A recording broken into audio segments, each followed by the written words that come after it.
Oh, hello there. Alright, so some of you might be confused as to what's going on. Well, basically, to put it simply, figured I may as well give something different a try. Which, for the mass majority of you who should probably have no idea who I am, hey, hello there. I'm a guy who streams to -5 people on Twitch.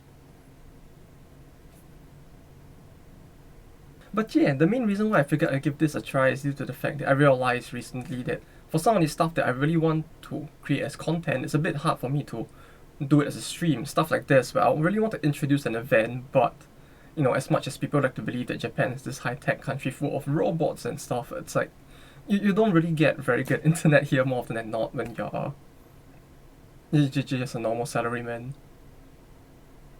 With that in mind, I figured I might as well just try editing down most of these videos and make them a bit more entertaining or informational, since it would probably be more interesting to those who are watching than seeing me at the event queuing for like 30 minutes to 1 hour out of a 2-hour stream. So who knows, maybe this will work. We'll have to see as it goes. That, and I also want to try playing more of the Japanese shit games, as they're called. You know, the top of the line shit tier games that they have, which, as much as they might be interesting to look at in retrospect, it really does feel like it's not going to be very entertaining watching me like play 20 hours of something very boring for 10 minutes of fun part in between. So I figured, why not I be the one to suffer and just find out all of this 10 minutes of fun part and just put it into a video, and maybe we can all look at it together as to why these games are so bad. That said, that's not probably what any of you are here for. I know what you're here for. You're here for that Touhou event, aren't you? So, for those of you who do not know what Touhou is, to put it very simply, it's a series of bullet hell games made by this one drunk guy here, mostly on his own, and it's also one of the most successful indie game series in Japan. That, and it's also famous as being one of the games that's most likely to fist you as hard as it can for even trying to clear its normal mode. Yeah, in a sense, you could say that, oh yeah man, Touhou is the Dark Souls before Dark Souls was cool. So what happened was that 2 weeks ago from the time of me recording this, a friend of mine actually invited me to go down to the Touhou only anime event down in Tokyo called Reitaisai with him. And as someone who has been to quite a few of these events in the past, as in small series-specific events, not so much Reitaisai itself, I thought that I would have already seen most of what to expect from Reitaisai. So, as someone who was not too much of a fan of Touhou, I figured there wouldn't be too much reason for me to go down. But after going down with him this time, you know, expecting something more along the lines of like a communal event where people just basically sell the fan art they made to each other, I was actually quite surprised by the scale to which it was actually being held at.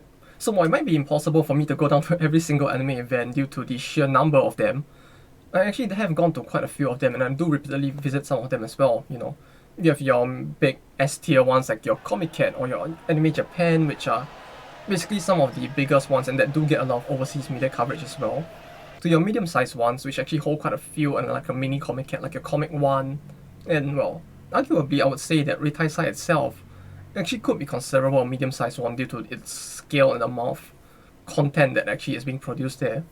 Then you have your much smaller ones, basically all the series or trade-specific ones, which are this endless in number for every single anime that exists in the world. You know, stuff like your FGOs, your Precons, your Lanes, your Idol Masters, your Uma Musume's, Love Life, Hololive, and you know, even Sadome herself has an event to herself because people just go like, yeah, sure, why not?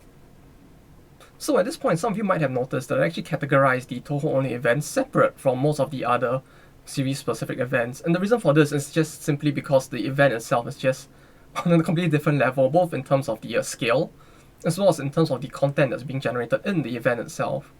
Just to give you all some examples, let me give you all some numbers and show the size of the event itself. So, thanks to the wonderful Japanese habit of always wanting to keep everything the same, what we tend to notice is that most of these major events tend to be held within the same location, so this makes it easier for us to compare the sizes of these events in general. So for your major events and your moderate sized ones as well, what you would notice is that most of them actually are held in what is known as Tokyo Big Sight, one of the biggest exhibition centers in the country. So when it comes to something like your Comic Cat, for example, they tend to take up the entirety of the exhibition hall space, which amounts to a total of about 97,660 square meters, which for those of you from the land of freedom, fries, and guns is about 1,050,000 square feet, I believe, if my conversion isn't off. So the thing is, Comic Cat is an anomaly in and of itself, right? When it comes to your Anime Japan, for example, it only takes up the East Exhibition Hall, which is about 51,000 380 square meters or 5,050 square feet. Then when it comes to your medium-sized events like your Reitaisai for example, it only takes up the half of the West Hall, which is about 14,500 square meters thereabout. So what you would notice is that compared to your major events, your Reitaisai are taking up about a fourth to even a sixth of the size those major events do. So, while this might actually make the Touhou only event look small in comparison, when you compare it to other small size events, it actually gets quite telling how different the scale actually is. You see, the thing with most of these small size events is that they don't actually hold a venue or location in isolation. Most of them typically get together and then hold an event. Like your FGO and your Ponycats, for example, they might come together and they basically hold an event due to the fact that they can't even hold a small venue.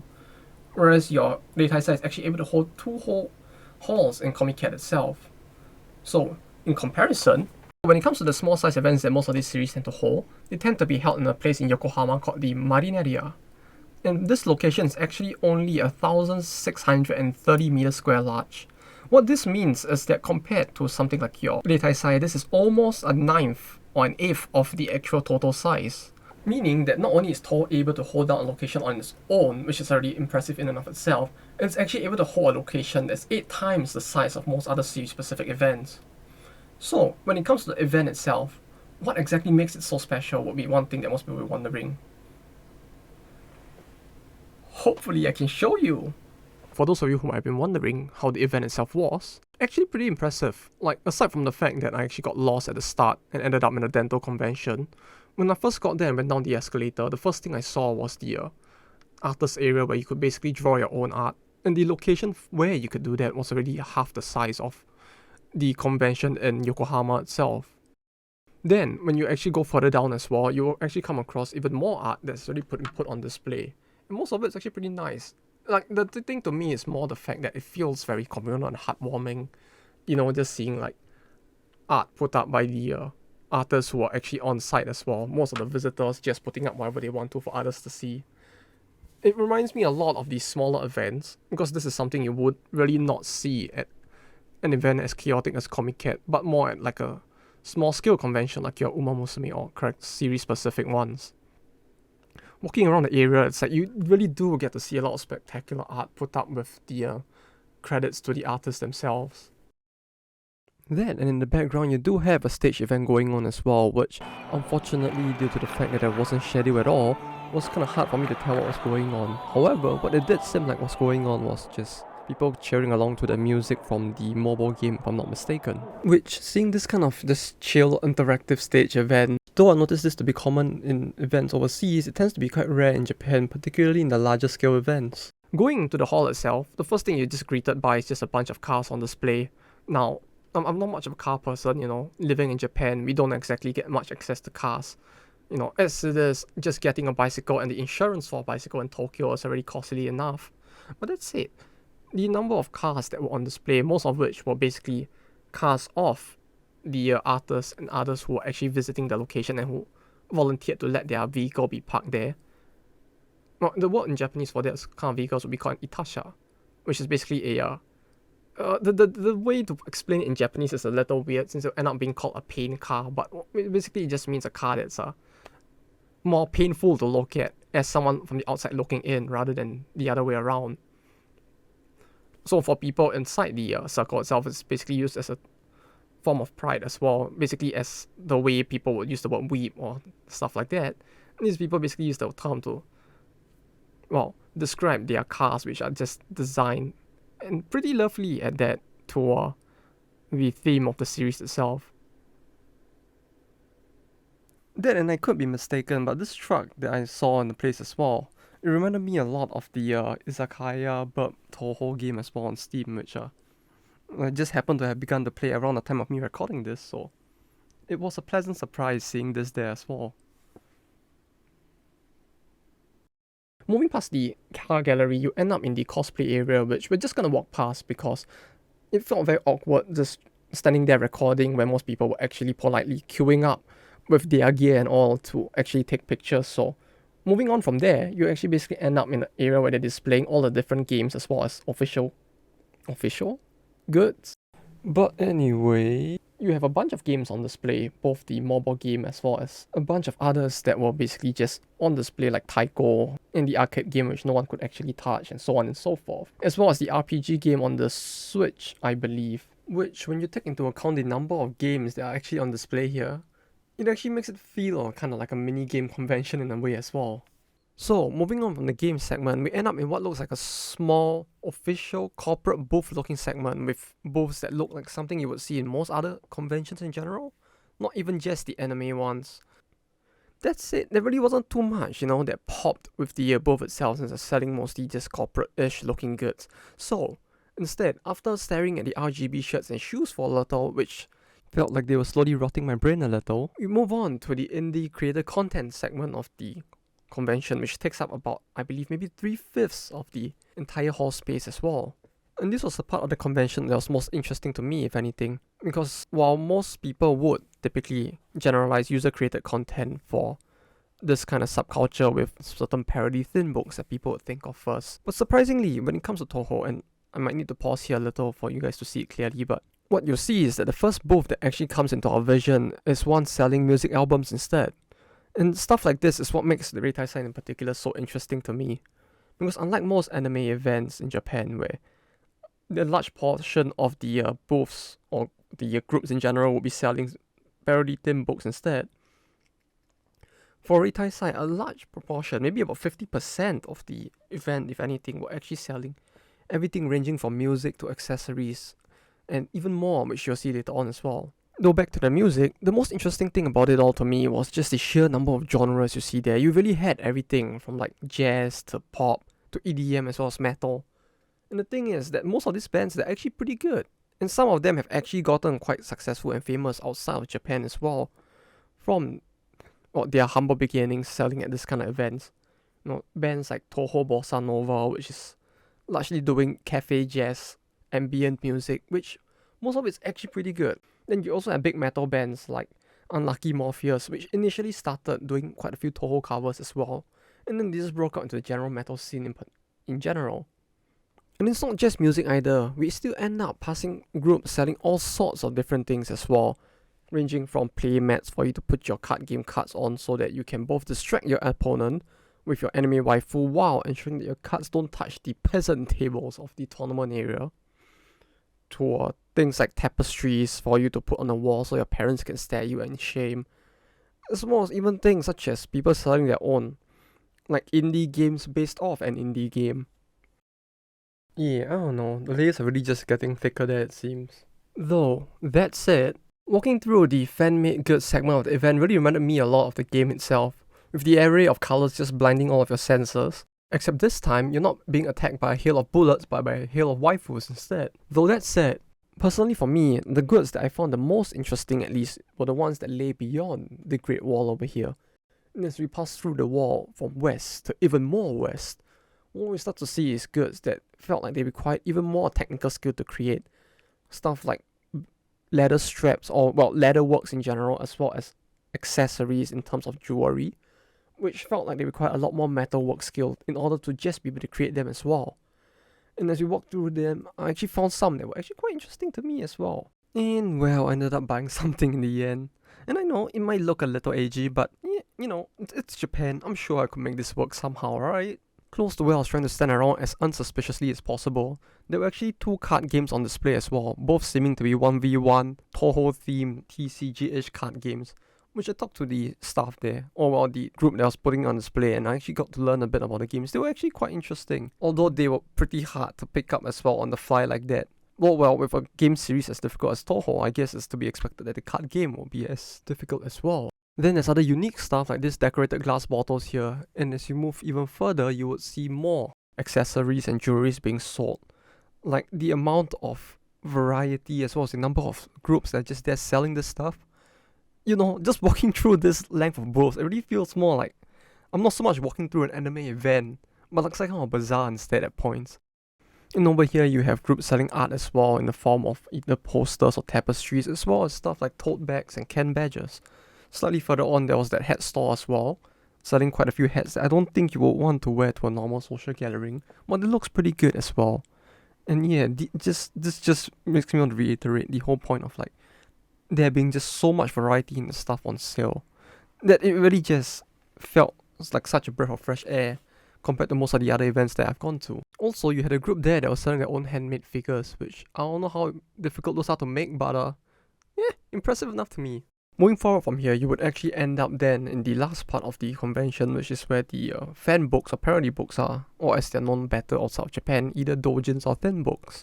The thing that amazed me about this event as well is just the fact that unlike what most people's impressions outside of Japan of this kind of content is, when it came to Reitaisai itself, a large portion, if not 50% or more of these parody books were actually all ages in their content, typically being either more slice of life-ish parody entertainment pieces or things that the artist could think up that were actually interesting to see as well, such as isekai stories featuring these characters, or even stuff like an analysis of each character and their powers and stuff like that. And it was actually quite interesting or heartwarming for me to see that there was a lot of this kind of more all ages content focused on just the characters as well as the interactions between them as well. That said, I don't want to take the risk of accidentally showing anything that might be a bit too weird here, so we'll basically just skip from here to the point where I walk out of the hall, since there isn't too much else to see aside from the books, which may or may not get me banned depending on whether or not I miss anything in the background as I get closer to the end of the segment itself. Right, though before I go into the conclusion of this video, there's one thing I would like to say real quick as a disclaimer as well, which is that although I tend to compare this event to a lot of other smaller scale events as well, and say like, oh, this event does this so much better, does that so much better. I'm not saying that like Reitaisai is something you should go and therefore forego all other events. If you stay in Japan or you're in Japan for a long period of time and multiple events are held, by all means go for all of them. I highly recommend going for all of them, especially if you have an interest in the series there, because more so than these stage events or the cars or whatnot, what's important to me, at least for most of these events, is the sense of community you get from being able to meet like a huge number of like-minded people who like the same things you do. And if you can speak Japanese, all the better, because then you'd be able to, communicate and just interact. This artists, they're just normal people like us, right? Maybe a bit more underpaid and abused by the game industry, but that aside, all nice people. You can just go there, make some friends, talk with people who like the same stuff as you, and this, to me, the main drawing point of many of these events. So, yeah, well, it's a case of like, do I like Reitaisai? Yeah, of course. It's pretty good for what it is. Would I not go to any of the other events as a result of this? No, of course not. I'll definitely still go to all of the events for the specific anime series I like, because it's like, yeah, in the end, it's about the community of people you're meeting that makes this event so interesting. Would I still go to the bigger events? Yeah, but for more slightly different reasons, typically being due to the fact of that they offer more in terms of either variety or stuff like official limited goods, etc., etc. There's plenty of reasons to go for those, but that's it. Yeah, this is basically my point. Like, this is good, but I like this as well. So if you had the chance, go for both. Now, for the conclusion itself, would I actually recommend someone actually fly for this event itself? No.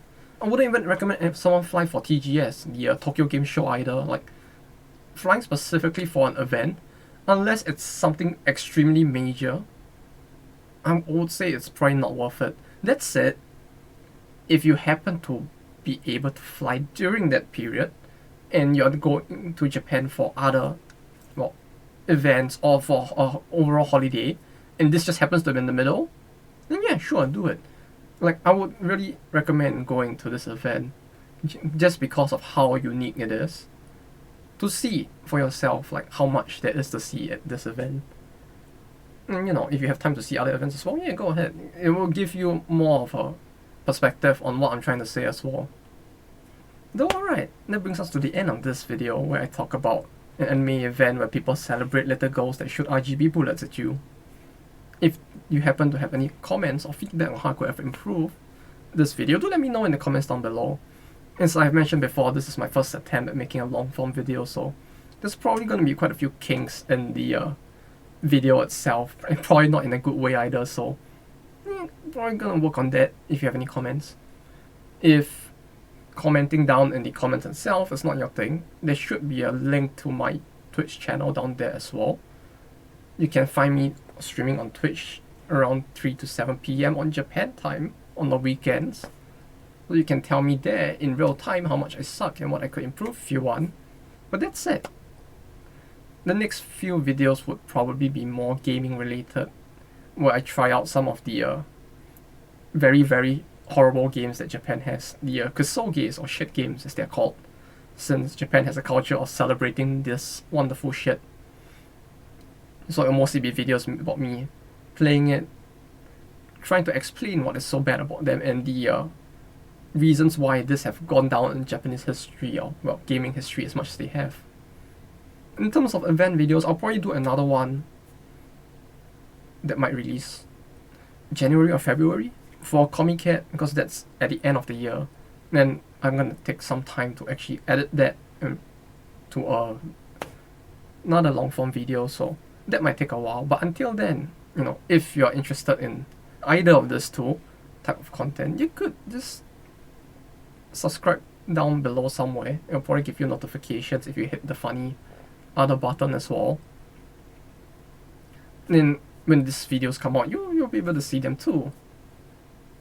That's it. This is all for me for today.